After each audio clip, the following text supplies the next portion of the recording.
बन गया है, इस बारे में आप क्या कहेंगे? देखिए, मैं तो आज यहाँ पहुँचा और इंदौर से लेकर यहाँ तक सैकड़ों जगह रुका हूँ। एक बहुसंख्यक भीड़ जो रोड पे जमा थी, उसका यही कहना था कि इस घटना की सीबीआई जांच होनी चाहिए। देखिए, लोकतंत्र और न्याय प्रणाली इसी बात पे टिकी हुई है कि जो पीड़ित परिवार है या आम जनमानस है, उसका संतुष्टिकरण बहुत जरूरी है। इसको तो कोर्ट भी कहता है कि पीड़ित अगर संतुष्ट नहीं है तो वो न्याय नहीं हो सकता है। तो पीड़ित परिवार, मैं अभी पीड़ित परिवार से मिला, वो जो भाई, अभागा भाई जो वहाँ है, और वो बहन, और उन्होंने जो मुझे बताया उसके बाद मुझे भी लगता है, उनकी मांग भी है कि इस घटना की सीबीआई जांच होनी चाहिए। और क्योंकि मैं पूरे देश के लोगों में से संदेश प्राप्त करता रहता हूँ, तो ये चर्चा आज यहाँ नहीं बची है, ये पूरे देश में चली गई है। और पूरे देश में इस बात को लेकर आक्रोश है कि एक परिवार के 5-5 लोगों का मर्डर हो गया है, 48 दिन तक बॉडी भी बरामद नहीं हुई, और पुलिस जो अपराधी है वो पुलिस के साथ घूम रहा था। और पुलिस जो है, अपराधी, पीड़ित परिवार ने बताया कि अपराधी को कह रहे थे कि ये ढूंढ तो देंगे, आप अपने काम पे चले जाओ। यानी कि इसमें षड्यंत्र है। जिस 48 दिन जहां ये सब चीजें हुई हों, ऐसे अयोग्य थाना अध्यक्ष पर अभी तक कोई कार्रवाई नहीं हुई, यहाँ के सर्किल अधिकारी पर कार्रवाई नहीं। क्या आदिवासी दलित जो हैं ये कीड़े मकोड़े हैं कि इनकी हत्या करना जो है कोई अपराध नहीं है? और अगर 4-5 सामूहिक हत्याएं हो रही हैं, तो ऐसे जो अयोग्य पुलिस अधिकारी, उनकी क्या जरूरत है जिनके राज में हो रही है? तो जहाँ तक मैं समझता हूँ, हमारी मांग भी है कि मुख्यमंत्री सीबीआई जांच की घोषणा करें, और इसमें सीबीआई जांच हो वो भी सुप्रीम कोर्ट के जजों के निर्देशन में, जिससे कि आम जनता, जिसमें एक डर का, भय का माहौल व्याप्त हो गया है, जो कई लोगों से मैंने ये भी सुना कि वो तो पलायन करने की बात भी कर रहे हैं। तो ऐसे में तो अगर प्रदेश से लोग पलायन करेंगे तो जाएंगे कहाँ? तो दुखद है। और जो अभी मुझे बताया गया कि मेडिकल रिपोर्ट, सब चीज़ें, मैं इन सब चीज़ों में क्योंकि रहता हूँ लॉयर होने की वजह से, मैं जानता हूँ कि 72 घंटे के बाद तो जीवित व्यक्ति से, जीवित जो है, जो पीड़ित है, उससे पुष्टि नहीं होती बलात्कार की और सब चीज़ों की, और पुलिस उस पर टिप्पणी नहीं कर सकती है। तो हम तो देखते हैं 48 दिन बाद जो बॉडी मिली है, और जिस तरह से वहाँ बताया गया कि भाई वहाँ नमक डाला गया, यूरिया डाला गया, और भी कोई केमिकल शायद डाला हुआ, जिनका इतना अच्छा प्लान था, तो क्यों नहीं वो एविडेंस नष्ट किए होंगे? तो एविडेंस टेम्परिंग का मुकदमा भी होना चाहिए, और सेक्शन 4 का मुकदमा इन अधिकारियों पर होना चाहिए जो यहाँ बैठे हुए चैन से सो रहे हैं। वो परिवार डर के साए में है, तो उस परिवार की सुरक्षा के लिए और सुरक्षा के साथ इस मामले को फास्ट ट्रैक कोर्ट में चलाया जाए, अपराधियों को सख्त से सख्त सजा हो, सीबीआई जांच हो, और जो अधिकारी कर्मचारी इसमें इन्वॉल्व हैं, जिन्होंने न्याय को प्रभावित करने का काम किया, जो नेता इसमें इन्वॉल्व हैं, उन पे भी जो है शिकंजा कसा जाए, जिससे कि मध्य प्रदेश की जनता जो है वो ये समझे कि सरकार में न्याय भी होता है। और अगर ये नहीं होता तो हम ये मान लेंगे कि ये मुख्यमंत्री जो है ये आदिवासी और दलित विरोधी है, और ये कभी नहीं चाहता कि न्याय हो आदिवासियों के साथ। ये अपराधियों का जो फोटो वायरल हुआ था क्षेत्रीय विधायक और मुख्यमंत्री के लड़के के साथ में, इसमें आप किस नज़र से देखते हैं? देखिए, अगर 48 दिन तक अपराधी जो है खुला घूम रहा है, तो अगर हमारा सिस्टम इतना कमज़ोर हो गया है कि उसको अपराधी के साथ घूमते हुए उसको पता नहीं है, जबकि पीड़ित परिवार ने मुझे बताया कि हमने उनको शक जाहिर किया था कि इस व्यक्ति द्वारा ये हो सकता है, और फिर उस व्यक्ति के हौसले तो देखिए।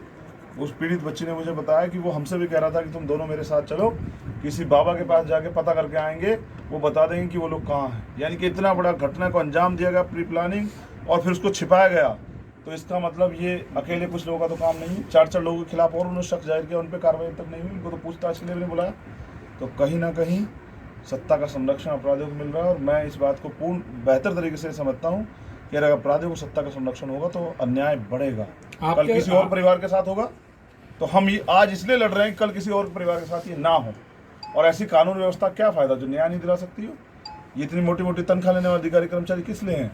और अगर इन पर दबाव है तो ये मामला हम कहीं और ट्रांसफ़र करवा लेंगे। हम तो चाहेंगे दिल्ली आए मामला, और वहाँ इसकी जाँच हो, और वहाँ ही कोर्ट में चले, तो हम इन सबको ले चलेंगे वहाँ दिल्ली, तिहाड़ में। और वो बता रहे हैं आप, आरोपी जो है देवास जेल में, ऐसे हीनियस क्राइम के आरोपियों को देवास जेल में, क्या इसको सेंट्रल जेल में रखना चाहिए था, इंदौर। तो जिनको सत्ता का संरक्षण है वो तो वहाँ भी मौज में होंगे, मर तो हमारे लोग गए हैं।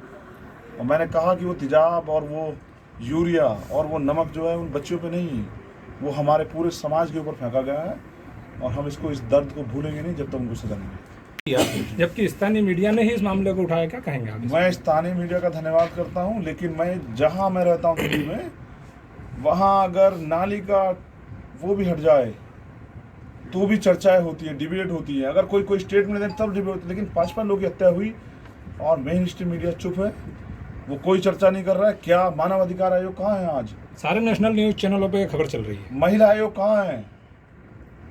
और अगर चल रही है तो मुख्यमंत्री क्यों नहीं न्याय दे रहे? मुख्यमंत्री किसको बचाना चाहते हैं आखिर? क्यों सीबीआई जांच की मांग नहीं कर रहे हैं जब पीड़ित परिवार चाहता है? क्यों उसके ऑर्डर नहीं कर रहे हैं? तो मैं समझता हूँ कि मीडिया, जिन मीडिया के साथ धन्यवाद, जी मदद की, जिनकी वजह से हम यहाँ पहुँच पाए, उनका धन्यवाद करते हैं। और जो मीडिया के लोग किसी दबाव में नहीं कर पा रहे, मैं उनसे भी कहता हूँ कि मीडिया की जिम्मेदारी है कि वो इन घटनाओं को जनता की पटल पर रखे और सरकारों से सवाल करे, जिससे कि न्याय सुनिश्चित हो सके। सर, आप उत्तर प्रदेश से बिलोंग करते हैं, तो उत्तर प्रदेश और मध्य प्रदेश में क्राइम क्या अंतर लगता है आपको दोनों प्रदेश में? नहीं, मुझे लग रहा है कि अयोग्य मुख्यमंत्री जहाँ भी होगा वहाँ तो क्राइम होगा ही। जहाँ ऐसी सरकार होगी जो इस क्राइम को क्राइम नहीं मान रही है, क्या मैं पूछना चाहता हूँ मुख्यमंत्री क्या इस आदिवासी परिवार को कीड़े मकोड़े समझ रहे हैं जो उनके पास मिलने आने का समय नहीं है? वो शादियों में जाते हैं, ब्याहों में जाते हैं, एक मंत्री नहीं मिलने आता। एक मंत्री आज आया तो क्योंकि चंद्रशेखर आ रहा है तो मिलने आ गया, तो मिलने आके क्या करोगे? न्याय कौन देगा? तो मैं समझता हूँ कि मध्य प्रदेश में भी और उत्तर प्रदेश में भी और कोई और राजस्थान, कोई सा प्रदेश हो, अन्याय तो सब जगह हो रहा है। सर, आपकी और पीड़ित परिवार के बीच 20 से 25 मिनट चर्चा हुई, क्या चर्चा में सामने आया और क्या आपको बताया गया? देखिए, बहुत कुछ सामने आया। मैं बहुत सारी बातें मीडिया के सामने नहीं कहता, अपराधी सतर्क हो जाएंगे। लेकिन हमने, हमारे लीडर्स लोग यहाँ बैठे, हमने उनसे इस बात में चर्चा की है और एक बड़ा आंदोलन जो है इस पर चलेगा। किसी भी कीमत पे हम अपराधियों को खुले नहीं घूमने देंगे। और मुख्यमंत्री अगर ये सोचते हैं कि वो चैन से पड़ के सोएंगे और हम यहाँ रोएंगे खून के आंसू, तो नहीं, हम उनको भी चैन से नहीं सोने देंगे। हमारी लीडरशिप जो तय करेगी आंदोलन, सर, तो मुझसे भी जो उम्मीद करेंगे, अगर मुझे दोबारा बुलाएंगे तो मैं भी रहूँगा। मगर मैं अब कल दिल्ली से हमने तय किया कि हम अपनी लीडरशिप से बात करके जल्दी जो है मध्य प्रदेश भवन का घेराव करेंगे दिल्ली में, और जो बाकी यहाँ जो भी आंदोलन होगा वो यहाँ की लीडरशिप जो तय करेगी, हम उसके साथ खड़े रहेंगे। सर, आपके और यहाँ के कार्यकर्ताओं, जेएस पार्टी कार्यकर्ताओं के बीच बंद कमरे में चर्चा हुई। सर, आगामी क्या तैयारी आपकी? यही चर्चा है कि अकेले अकेले क्यों मरे, जब लड़ाई एक है, रास्ता एक है, और जब एक जैसे लोगों से पीड़ित हैं और अधिकार एक जैसे लोग छीन रहे हैं, तो क्यों नहीं मिलकर लड़ रहे हैं? और ये जो पीला गमछा आज आप देख रहे हैं, मैं तो हमेशा बहुजन एकता पे हुआ है, तो हम इस बात को आगे बढ़ाएंगे कि अब अपनी लड़ाई को हम मिलकर लड़ेंगे, ऐसे इकट्ठा होकर। मैंने तो वहाँ भी मुट्ठी बंद करवाई थी ऐसे कि हम एक हैं और हमें एकजुटता से इस सिस्टम से लड़ना पड़ेगा। और क्योंकि हमारा राज नहीं तो हमें सहना तो पड़ेगा ही, लेकिन अगर हमारे लोग तैयार हो जाए मध्य प्रदेश के, तो यहाँ राज भी बदल सकता है। धन्यवाद मीडिया के सभी साथियों का, और आशा उम्मीद करूँगा कि इस मामले में जैसे जो आगे होगा आप उसको उठाते रहेंगे।